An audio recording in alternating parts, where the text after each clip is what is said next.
Hey, salut à tous, c'est Hugo Mouton. On se retrouve aujourd'hui pour une vidéo sur le Grand Prix d'Espagne 2022 de Formule 1 au circuit de Catalunya. Avant ce Grand Prix, le non-remplacement du Grand Prix de Russie est annoncé. On sait qu'à cause de la guerre, le Grand Prix a été annulé. On présentait soit la Turquie, soit Singapour 2 fois, soit d'autres pistes qui voulaient aussi avoir le remplacement pour finir la saison à 23 Grands Prix. La Formule 1 n'a pas accepté et donc on aura une saison à 22 Grands Prix, ce qui n'est pas forcément plus mal, étant donné que c'est déjà pas mal de Grands Prix, il faut bien le dire. Alors, comme d'habitude, comme très souvent, on arrive en Espagne, les écuries apportent des améliorations. Et à part As, je crois qu'il n'y a pas d'autre écurie qui n'a pas apporté d'amélioration, excepté As, qui n'a pas du tout apporté d'amélioration. Ils préfèrent se concentrer sur la voiture actuelle pour voir si ça marche bien. Ça marche bien en l'occurrence. Et donc voilà, ils veulent vraiment la connaître parfaitement avant de faire des changements. Ils veulent pas refaire la même erreur que 2019. L'expérience a parlé chez As, mais en tout cas toutes les autres voitures sont équipées d'améliorations. Et on va en parler un petit peu dans les FP. Donc la FP1, De Vries, Vips, Kubica participent à la session. La FIA a ouvert une enquête contre Aston Martin pour la très forte ressemblance avec les sidepods de Red Bull qui viennent d'implémenter. Mais donc voilà, il y a un ingénieur Red Bull qui est maintenant chez Aston Martin. Il y a des suspicions de triche ou de passage de copie, ou alors d'espionnage d'un des deux côtés. Mais bon voilà, donc petit imbroglio, enfin pas imbroglio mais petit problème, très rapidement réglé par la FIA qui a dit que ils avaient prouvé la provenance Aston Martin de ces sidepods. Mais donc Red Bull a ouvert une enquête en interne pour être bien sûr qu'aucun plan n'est fuité. Les Ferrari sont plutôt rapides et sécurisent le premier et deuxième rang. Ils sont premier et deuxième. De Vries bat Latifi durant cette session à voiture égale, alors que Vips ne matche pas du tout avec les temps. Il est 20ème avec une monoplace qui est censée jouer la win. Donc, ça va être méchant, mais Vips, c'est pas la F1 tout de suite. Surtout au vu des nombreuses erreurs qu'il fait en F2. Mais ne parlons pas de ça en FP2. En début de session, la voiture de Valtteri Bottas lâche et le fait abandonner. Le Finlandais fait donc un DNF sur le bord de la route et la voiture est évacuée. Norris n'aura que peu de temps de roulage également à cause d'un problème sur sa monoplace, probablement provoqué par un contact avec un vibreur. Il a pris le vibreur un petit peu trop rapidement. Ça a peut-être dû pas améliorer, ça a dû abîmer une partie du fond plat, ou même t'as dû changer un truc dans le moteur. Donc la voiture reste au stand et pour se faire réparer. Leclerc est le plus rapide dans cette FP3 devant les deux bonnes Mercedes qui semblent rapides, mais attention, elles avaient semblé rapides aussi à Miami et s'étaient totalement effondrées en qualification et en course, alors pas de fausse joie pour les fans allemands. En FP3, en début de session, la monoplace de Gasly se met à fumer, alors qu'elle n'est quasiment même pas sortie des stands, elle est en cours de sortie des stands, elle se met à fumer, le moteur commence à lâcher, donc la session du français est déjà terminée. Dans la nuit, Ferrari a changé le châssis de Carlos Sainz et a rompu le couvre-feu. Le frein arrière droit de Schumacher part en fumée durant un de ses tours en piste, mais le pilote allemand arrive à temps dans son stand avant qu'il y ait un petit incendie qu'il se déclare sur ce même pneu arrière droit, enfin le frein du pneu arrière droit, très rapidement maîtrisé par les ingénieurs As et par les mécaniciens, provoquant une fin de session parce qu'on ne peut pas rouler avec un pneu qui a cramé juste avant, il faut quand même des vérifications. Mercedes semble en difficulté en début de session, mais se rattrape très bien en fin de session. Ils sont P3 et P4, présageant peut-être une bonne qualification finalement. Derrière, les deux leaders, Leclerc et Verstappen dans l'ordre. La bataille ne change pas, c'est toujours le monégasque et le néerlandais qui sont au coude à coude, même en séance d'essai libre. En Q1, pour les qualifications, Gasly prend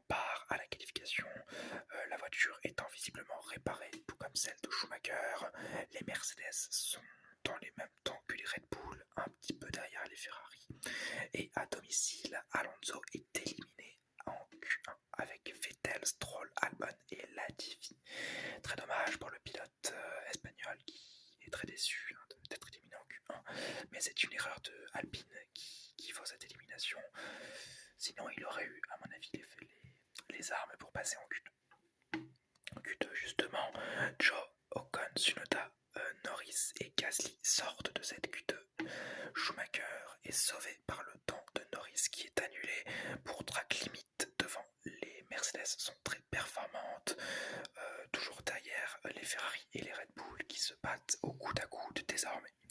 D'ailleurs la première Q3 de Schumacher, si je dis pas de bêtises, donc vraiment bravo à lui que je critique depuis un petit peu de temps quand même, pas parce que je ne l'aime pas mais parce que je pense qu'il n'a pas les performances pour être dans une Formule 1 pour l'instant. Il est en période d'apprentissage depuis un petit peu trop de temps selon moi, et il me donne tort, il est en Q3, donc bravo à lui. Cette même Q3 qui au premier passage voit Leclerc partir à la faute dans la dernière chicane, il spin et son tour est donc pourri et gâché quoi. Il rentre directement au stand et il a un petit peu gêné Russell qui n'a pas pu bien finir son tour. C'est pas une grosse importance. Alors que derrière, Verstappen prend la pole provisoire devant Sainz et Perez. Au second passage, Leclerc prend la pole provisoire également. Sainz rate son tour et n'est que deuxième. Verstappen a un problème de moteur et doit rentrer au stand sans améliorer, tandis que Russell améliore pour être devant Perez à la 4e place. Il est d'ailleurs aussi devant son coéquipier Hamilton, validant la pole de Charles Leclerc. Leclerc donc est en pole position, Verstappen est deuxième, Sainz est troisième. Dommage pour Verstappen qui n'a pas pu ressortir, comme je l'ai dit, et Sainz qui paraissait plutôt rapide sur un premier tour. Et dommage, il s'est raté dans le deuxième. Il aurait sûrement pu aller chercher une pole à domicile s'il n'avait pas fait de bêtises.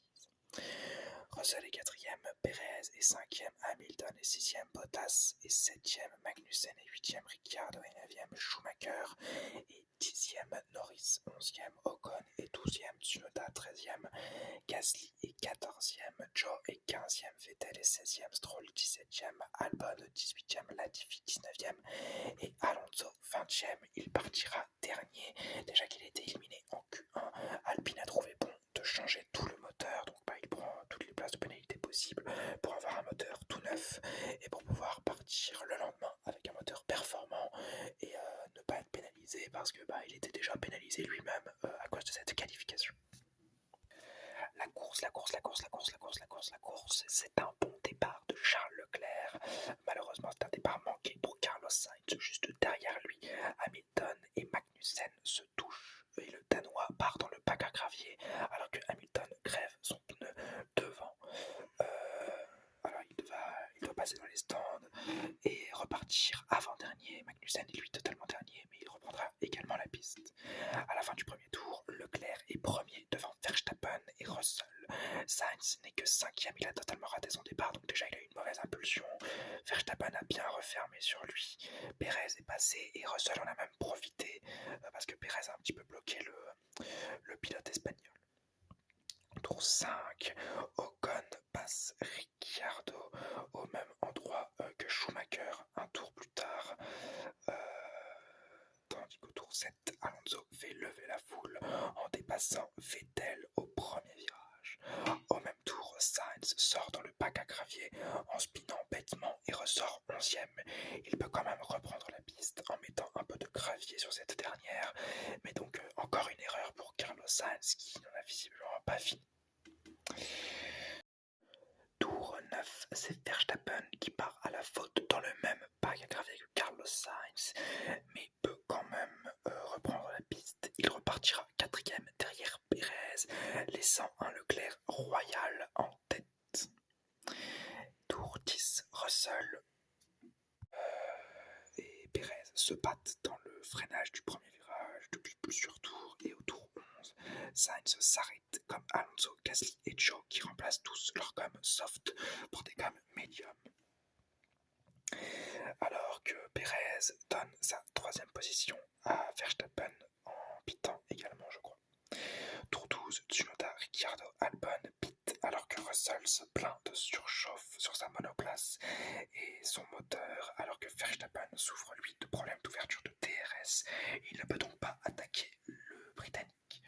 Au tour 14, Russell, Verstappen et Ocon pitent, suivi au tour 15 par Valtteri Bottas et au tour 18 par Perez. Perez qui n'avait pas pit avant, là c'est le premier arrêt de Perez qui pite assez tard et qui laisse seul en piste Leclerc qui est premier et ils sont plus que deux en piste à ne pas avoir arrêté leur monoplace une seule fois. C'est Leclerc et Vettel qui continuent leur course dans des temps assez respectables. Perez ressort quatrième et devant Verstappen. Verstappen d'ailleurs lui galère à passer Russell. Au tour 21, Leclerc s'arrête pour des médiums et ressort premier. Il a quasiment course gagnée s'il n'y a pas de problème. Tour 23, deuxième arrêt pour Hamilton qui cette fois-ci chose des médiums. Sa course, comme celle de Magnussen, semble très compromise, mais Mercedes ne veut pas le faire abandonner et préfère le voir continuer.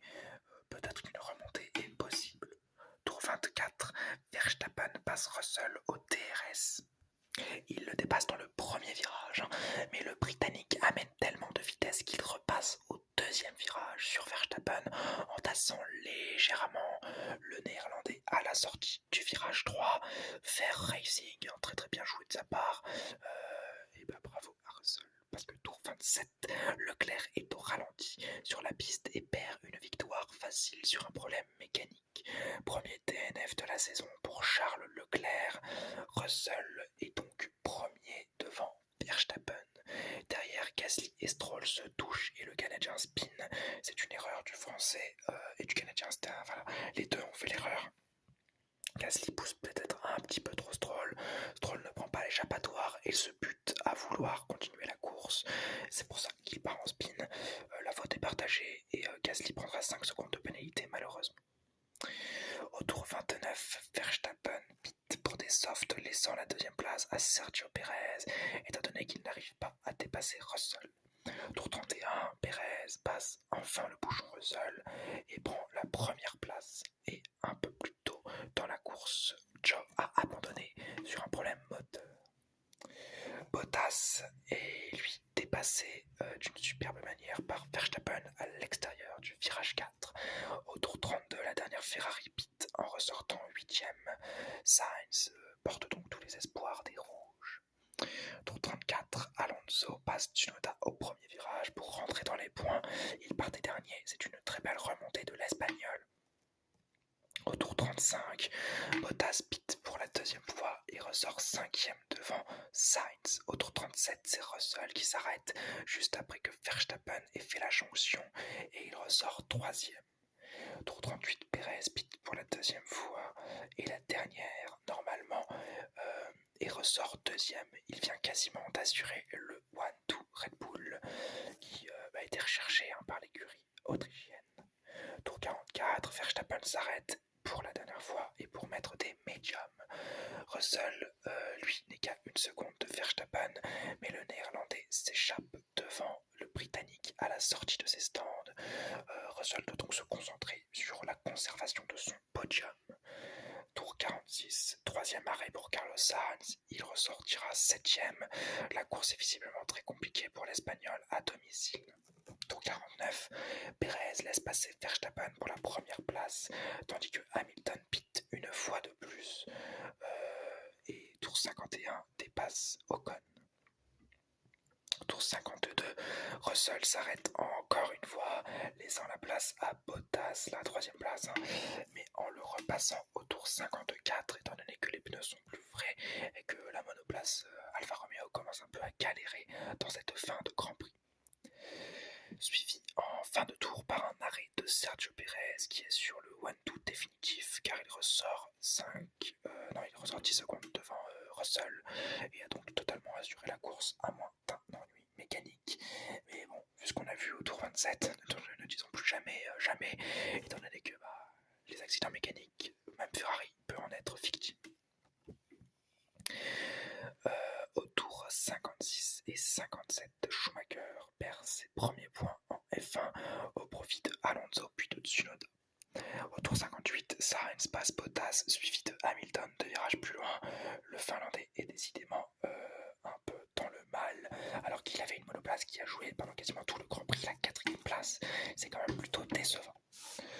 Alors toute cette bataille nous offre tout de même les 8 prochains tours, avec une bataille Sainz-Hamilton pour la 4e place, qui est remportée par Hamilton, qui passe Sainz par l'extérieur du premier virage, mais au tour 65, Hamilton et Russell reçoivent une consigne d'écurie pour leur utilisation moteur et l'utilisation excessive de leur essence.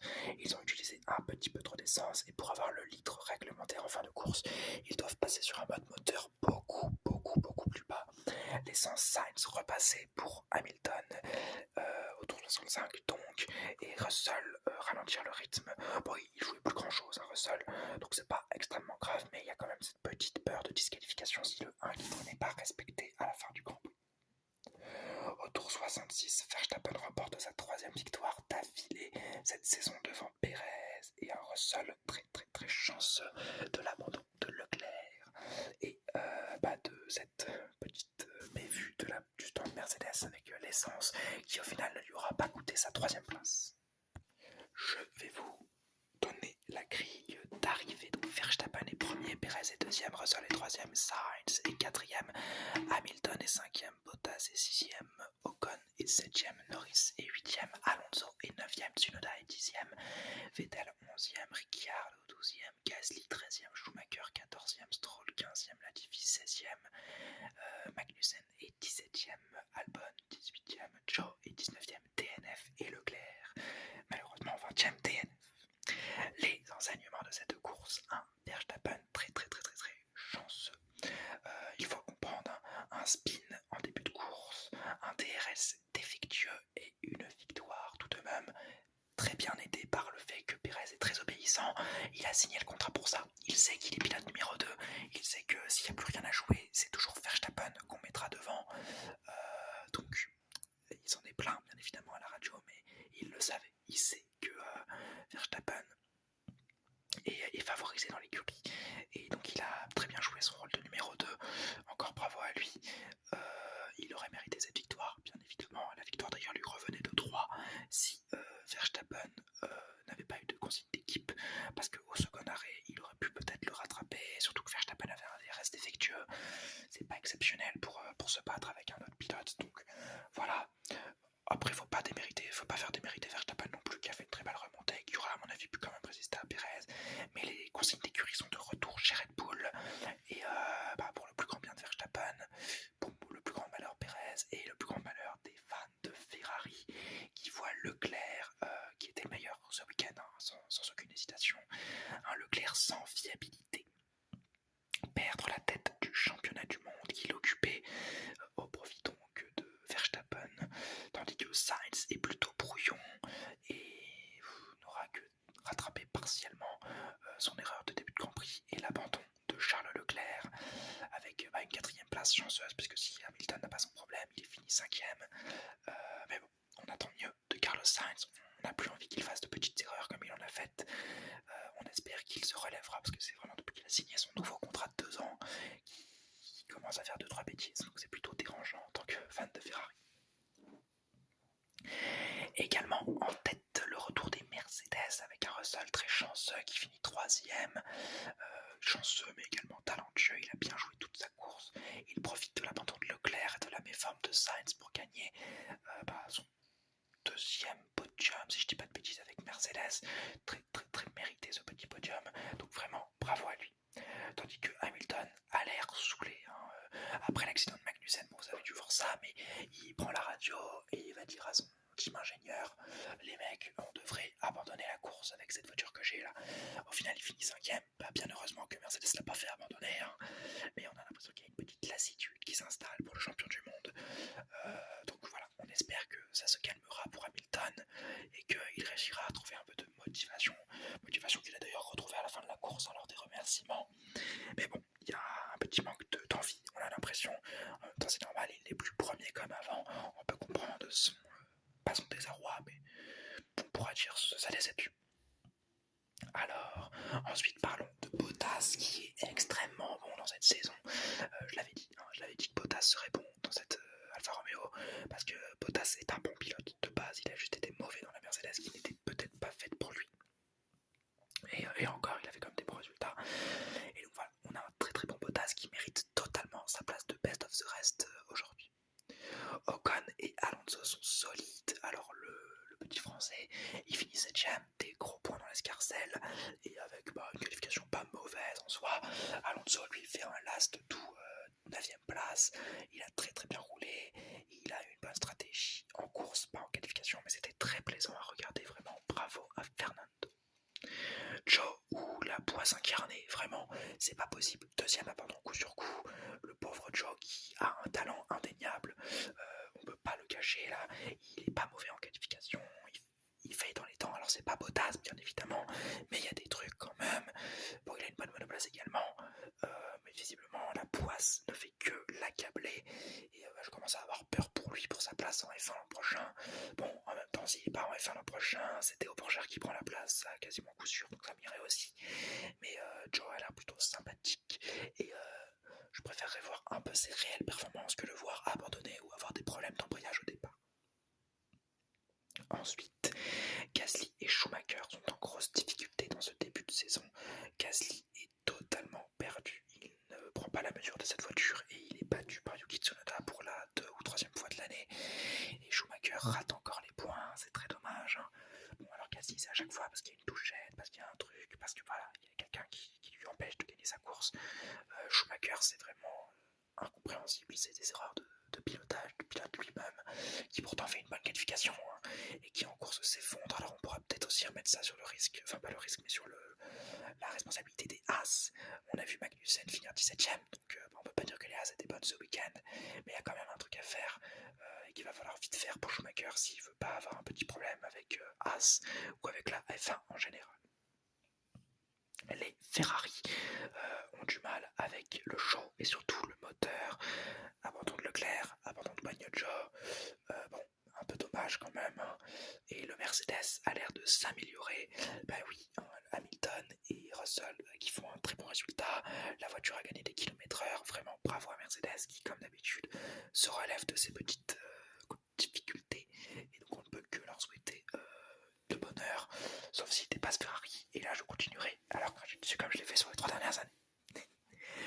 Et bien voilà, on va terminer sur la piste. Alors une piste connue, que je connais parfaitement, on la voit tous les ans, et un peu trop d'ailleurs, mais un scénario très cool, sans accident, et jouant de chance et de malchance. Je m'attendais à un Grand Prix très ennuyeux, hein, sans vous le cacher. Vous connaissez mon désamour pour cette piste, et pourtant, pas du tout. Ça a été une piste pas trop mal, bon, même si Leclerc abandonne, et que ça m'énerve un petit peu.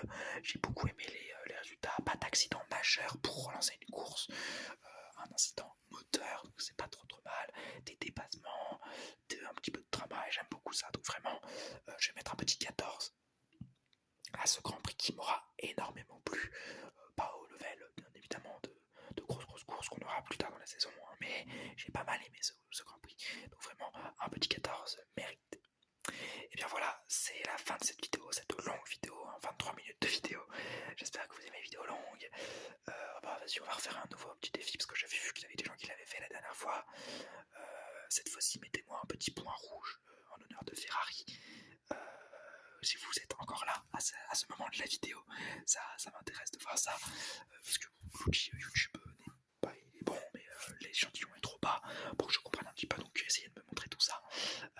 Si vous êtes encore là, merci de m'avoir suivi durant cette vidéo, j'espère vous avoir détendu. Si c'est le cas, le petit like, le petit commentaire, le petit abonnement, et n'oubliez pas, Forza Ferrari.